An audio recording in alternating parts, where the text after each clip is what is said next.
este es el único guión que se me resiste. Vemos en vosotros una historia de esas que no se explican con palabras, sino que se entienden en silencio. Y que una de las mejores cosas que me ha dado la vida ha sido crecer contigo. Ya sois el mejor equipo, de los que suma y se impulsa mutuamente. Gracias por ser mi hogar. Recordar que yo siempre seré el vuestro.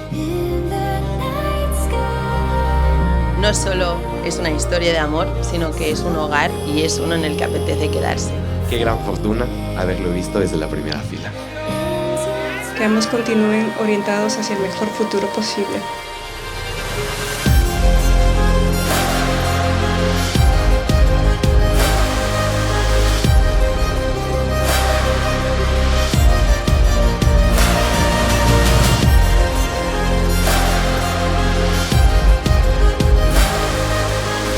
Pero lo mejor es que a partir de hoy empieza un capítulo nuevo. Ese lo escribís vosotros dos.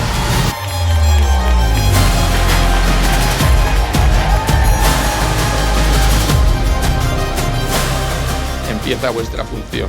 Luces, María y acción.